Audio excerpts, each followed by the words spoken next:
Diputado Tetaz. Gracias, ministro, por su presencia, contestando las preguntas. Nosotros queremos, por supuesto, un presupuesto aprobable. Nos gustaría poder acompañar el presupuesto. Espero que de todas las respuestas a las preguntas que han hecho mis colegas, y voy a sumar yo, surja esa información que necesitamos para aprobar. Nos parece que hay un problema, primero que ya lo planteó el diputado Negri y otros diputados en la premura con la cual se está tratando esto. Yo este comentario no lo tome a título personal, sé que usted está presionado por otras circunstancias, pero es una falta de respeto que haya tardado 3 meses en venir a la Cámara a presentarlo y que ahora apure con una semana el plazo, que lo tendremos que resolver en 2 días. Hay mucha información que voy a pedir que probablemente demore un poco más. El proceso presupuestario claramente es malo, tenemos un problema con el proceso presupuestario. Todos sabemos que lo que estamos tratando no se va a cumplir, el ejemplo es el de la inflación de cierre de este año nomás, donde tendría que ser, para que se cumpla la meta que usted está presentando ahí, noviembre y diciembre 1,1% cada mes. Yo no creo que nadie en su sano juicio espere ese nivel de inflación. Entonces, voy a la pregunta, ¿cuánto va a ser la inflación total del 2021? Primera pregunta. Segunda pregunta, ¿de dónde van a salir los recursos para pagar la sentencia de la Corte respecto de Santa Fe? Por ejemplo, otra de las novedades entre que usted presentó el presupuesto y ahora aparece la sentencia de la Corte a favor de la provincia de Santa Fe y no está presupuestada. Entonces quisiera saber de dónde va a salir ese dinero. ¿Por qué no usamos estimaciones de mercado para hacer los cálculos? Por ejemplo, hay precios implícitos que surgen del arbitraje de bonos SER versus bonos que no tienen el SER para determinar cuál es la inflación a la que está apostando el mercado. Gente que está poniendo plata donde pone la boca, parece una estimación mejor. Las otras estimaciones requerirían, a mi juicio, un poco más de desglose, hasta ahora son una caja negra, entonces requerirían un poco más de inflación. ¿Cuál es el mecanismo que tienen para bajar la inflación al 33% promedio del 2022? Entiendo que es promedio, no punta a punta la inflación del presupuesto. Si me corrigen esto, tal vez responden la mitad de la pregunta, porque tenemos arrastre estadístico, dinámica de paritaria del sector público. Acaba de cerrar AFIP la última cláusula de ajuste, cerrando una paritaria de 59%.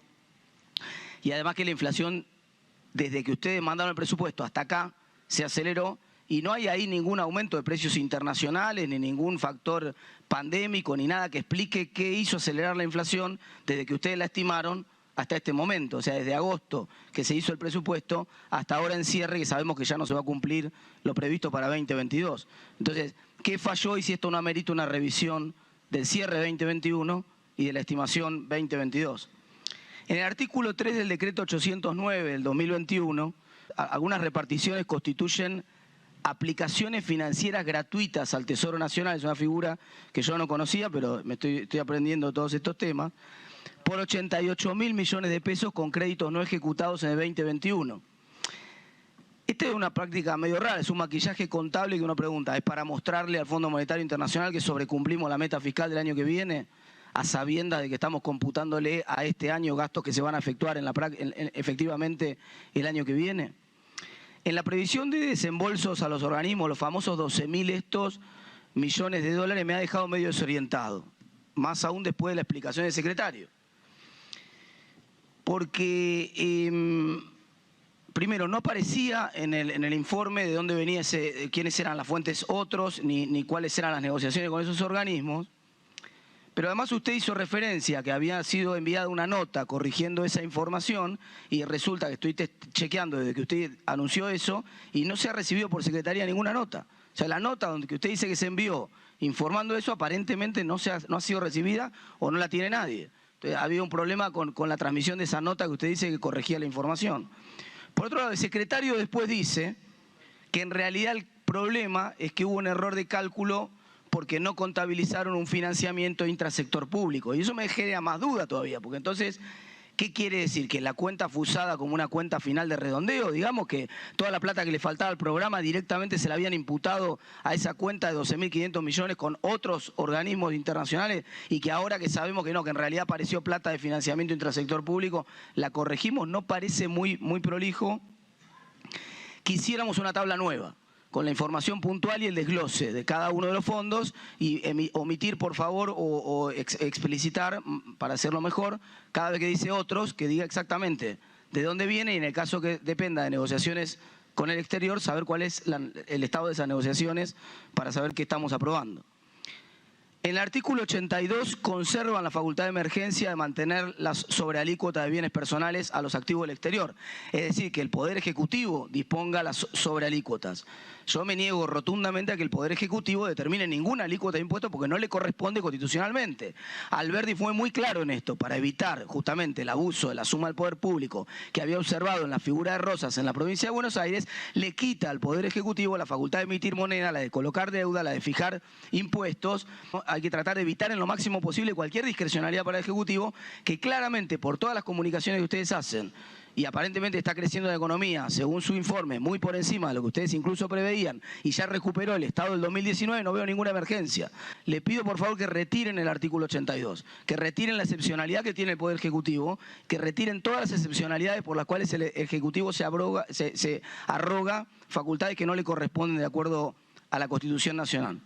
Los ingresos proyectados por bienes personales, otra pregunta, suponen que se mantiene el mínimo no imponible en 2 millones de pesos. Queremos que se trate también el miércoles. En todo caso, que se aumente el mínimo no imponible de bienes personales a 6 millones, como estaba previsto y como está aprobado ya en el Senado. Porque me parece que de otra manera estamos aumentando impuestos por efecto de la inflación y eso tampoco está bueno. Es decir, si queremos dar una discusión en serio, como la que planteaba el secretario Arias recién, démosla en este recinto. Y que sean los legisladores de este recinto los que se hagan cargo de aumentarle los impuestos a los argentinos. Quiero saber quién levanta la mano para aumentar impuestos porque quiero que quede declarado. No quiero que el proceso inflacionario haga el trabajo sucio que tienen que hacer los legisladores. ¿Por qué no ajustan, en todo caso, el déficit estimado de empresas públicas? Tienen 0,7 puntos de producto. Tengo varias preguntas más, estoy con las preguntas. Sí, pero presidente. Parece que se trajo. ¿Cuántos son las jubilaciones de privilegio? Me preparo bastante, como ustedes ya saben muy bien. ¿Cuántos son las jubilaciones de privilegio y regímenes especiales? No la voy a tener, no se preocupe. ¿Cuántos son las jubilaciones de privilegio y regímenes especiales que son onerosos para el fisco, que estiman el presupuesto? ¿Lo podrían estimar por separado? ¿Cuánto es lo de jubilaciones de privilegio que vamos a seguir pagando? ¿Por qué crecen tan por encima de la inflación algunos gastos políticos que parece que no se pueden recortar, como por ejemplo el presupuesto del Senado?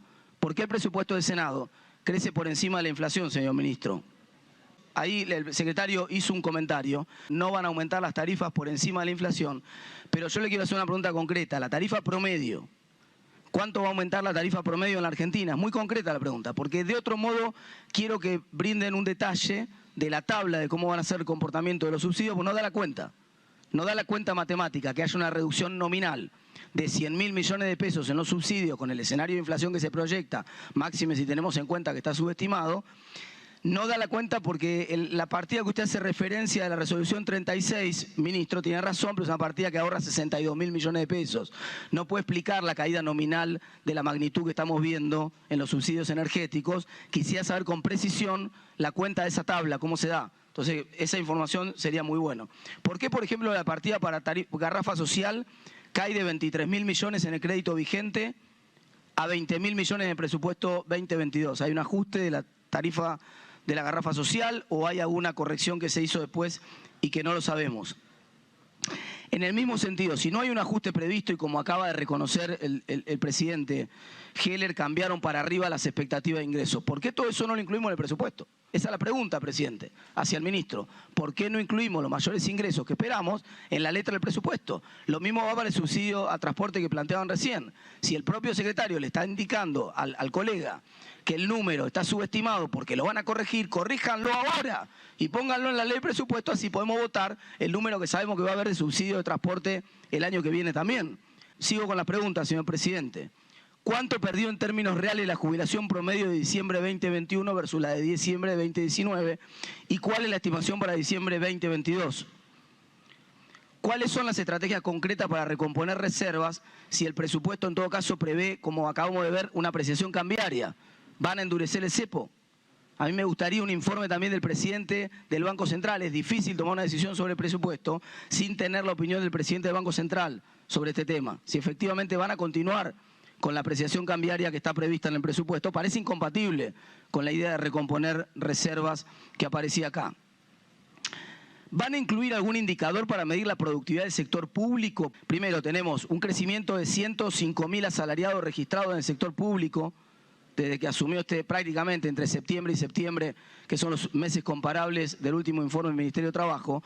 105.000 asalariados del sector público más incorporamos en el sector público nacional y usted está reconociendo casi una duplicación de gasto de capital. Usted mostró un gráfico donde baja el gasto de capital entre el 2016 y 2017. Curiosamente, en 2017 usted tiene récord de despacho de asfalto, récord de despacho de cemento. Entonces, el dato de cuánto es en plata lo que gastamos en inversión, muchas veces no nos indica qué está pasando con esa inversión. Dejando de lado las posibilidades de que la obra pública se haya conseguido más cara o más barata, sin entrar en ninguna apreciación de esta naturaleza acá, quisiera saber un indicador cuantitativo concreto para mensurar la calidad o la cantidad o la efectividad o el aumento de productividad del sector público. Me gustaría que empecemos a hacer algún indicador. Seguimos aumentando personal y seguimos aumentando presupuesto, damos por sentado que es mejor gastar el doble en bienes de capital, pero yo quisiera saber cuánto es esos bienes de capital.